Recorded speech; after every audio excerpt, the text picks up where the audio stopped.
ウィル・スミスに聞いてみた。翔平ってどんな選手？彼はこう答えた。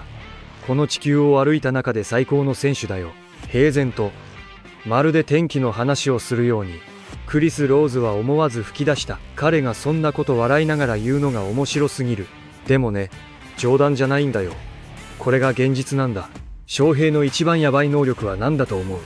打撃、投球、走塁、コメントで教えて。いいねも忘れずに。Here is his catcher, Will Smith. Yeah, it's incredible. He's the best player that's ever walked this earth.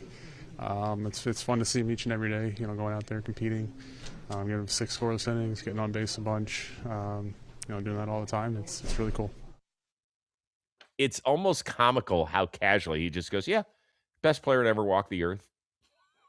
I mean, if you're a Dodger player right now, you're getting such like an up close and personal view of this dominance and this greatness. So I think they really understand. And if you're just a fan of baseball, you got to know by now. We've been saying it for a long time, but you got to know by now. This me later. All right, moving on. Oh, did you see who was back at it again? Shohei Ohtani. He wasn't as numbers great as he was the previous start where he gave up 0 hits in 6 innings, but I actually think he was better last night in their dominant win over the Arizona Diamondbacks.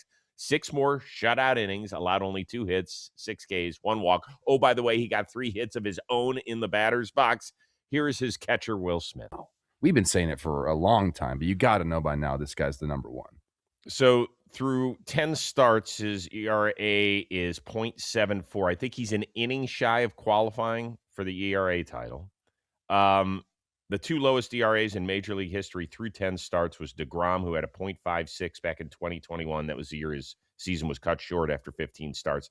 And Juan Marichal, .59 in 1966.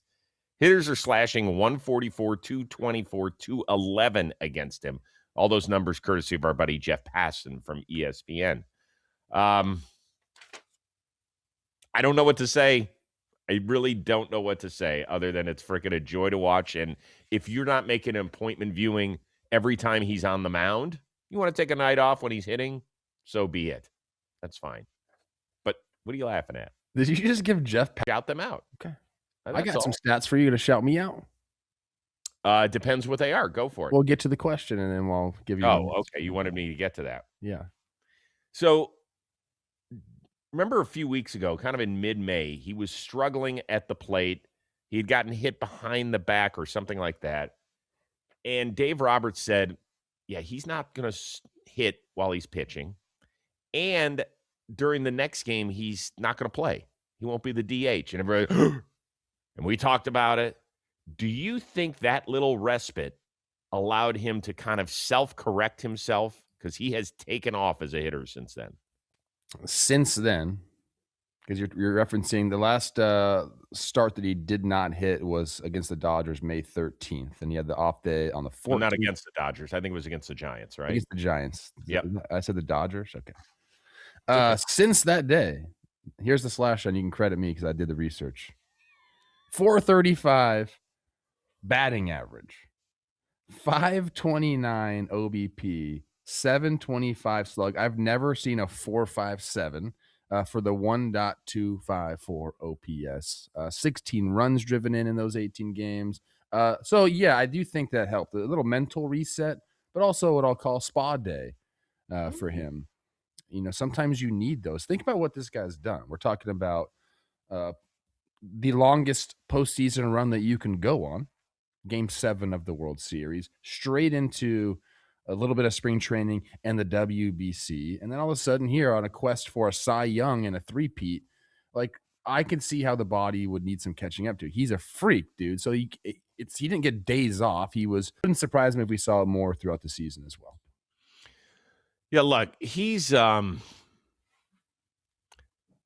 as special an athlete as we've got going right now in the sport. And I think all you have to do is look at what the Jacksonville Jaguars are doing with Travis Hunter to maybe even make you appreciate Shohei a little bit more, right? It is hard to do multiple things in a sport. What do you say? Are you going to go more into that take right there? Well, I just think that they have now said that he is going to be a defensive back going into this year.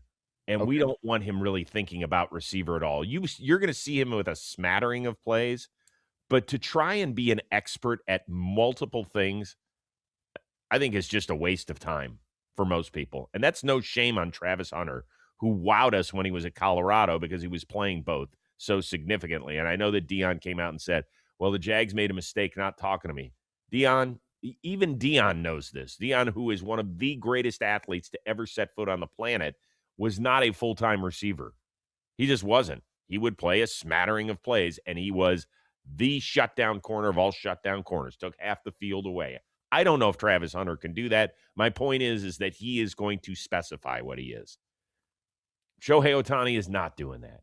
And so when people are like, well, will you talk about him so much? Because you won't see it again.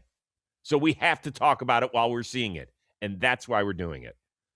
I am going to continue with some even more numbers that you basically gave it to us, but I just want to point out where he was. I think it was May 13th was that start, you said. So since he came back after that day off, he has hit safely in 16 of the 18 games.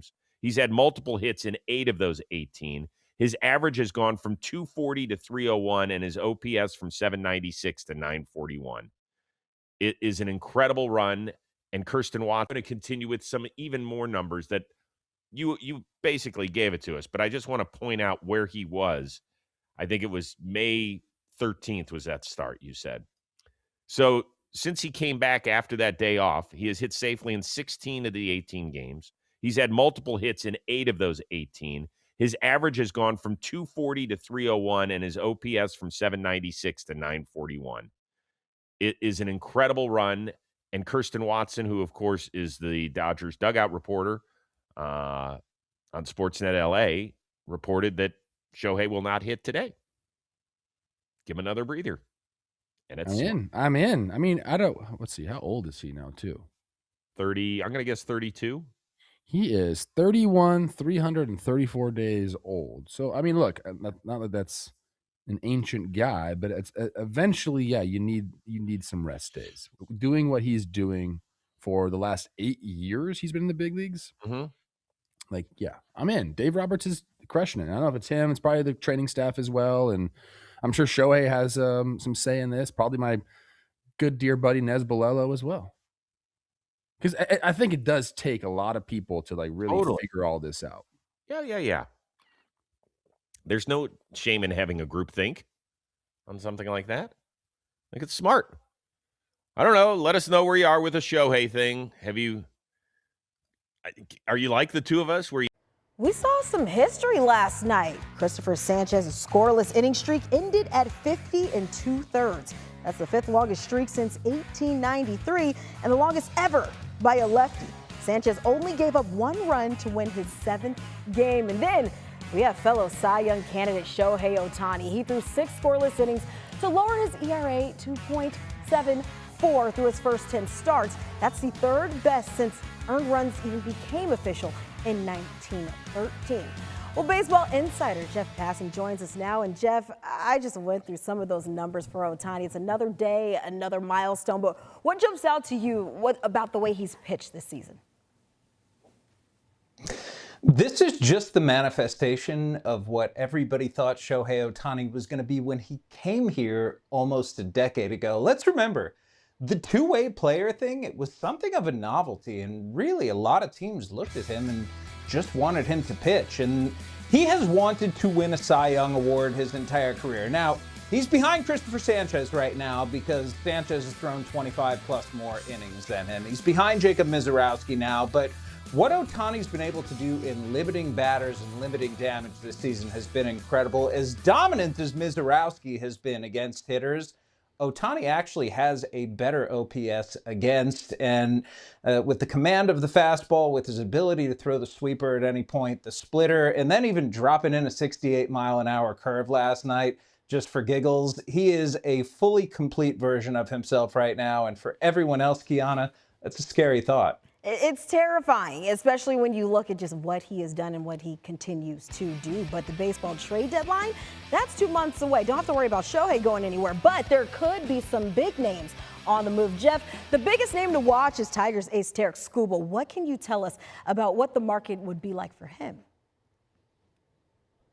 Well, this should not come as a surprise, but everyone would love to have Tarik Skubal in their rotation, and that includes, of course, the Los Angeles Dodgers. And as terrifying as they are right now, the even scarier part is the Dodgers probably have the best farm system to deal from, with a cornucopia of outfielders and pitchers that they could try to tempt the Detroit Tigers.